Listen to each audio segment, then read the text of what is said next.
জীবন যেখানে শেষ হয় সেখান থেকে কি অমরত্বের বিষণ্ণ গান শুরু হয়, নাকি সুরের টানে স্রষ্টা তার প্রিয় শিল্পী আর অভিনেতাকে একই মোহনায় মিলিয়ে দিন?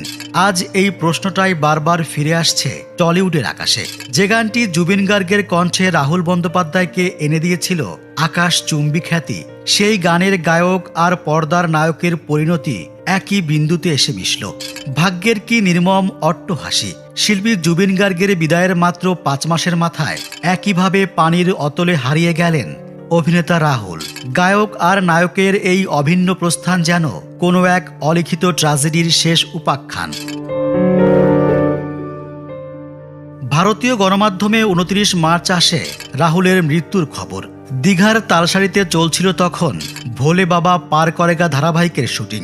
ক্যামেরা, লাইট আর অ্যাকশনের মাঝে 43 বছরের প্রাণবন্ত অভিনেতা রাহুল নেমেছিলেন পানিতে। কে জানতো এই পানিই হবে তার শেষ শয্যা। কলাকুশলীরা উদ্ধার করে হাসপাতালে নিয়ে গেলেও সব চেষ্টা ব্যর্থ করে তিনি পাড়ি দেন না ফেরার দেশে। টলিউডে দীর্ঘ 2 দশকের সফর তার। বড় পর্দা থেকে ছোট পর্দা কিংবা সবশেষ ওটিটির ঠাকুরমার ঝুলি, সবখানে রাহুল ছিলেন সাবলীল। অভিনয়ের বাইরেও তিনি ছিলেন এক গভীর চিন্তাশীল মানুষ। তার পডকাস্ট শো সহজ কথা সাধারণ মানুষের হৃদয়ে এক বিশেষ জায়গা করে নিয়েছিল। যে মানুষটি জীবনকে এত সহজ করে ব্যাখ্যা করতে পারতেন, তার জীবনের ইতি এভাবে ঘটবে তা কেউ কল্পনাও করতে পারেননি।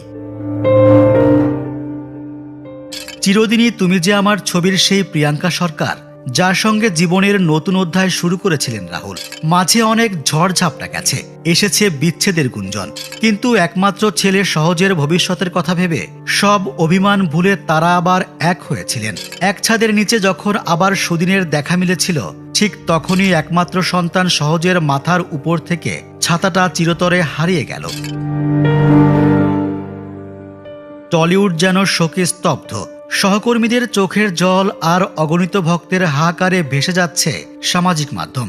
রাহুল হয়তো আর কোনো সংলাপে আমাদের হাসাবেন না কিংবা কাঁদাবেন না, কিন্তু তার রেখে যাওয়া কাজ আর সেই গান বাঙালির হৃদয়ে চিরকাল অমর হয়ে থাকবে।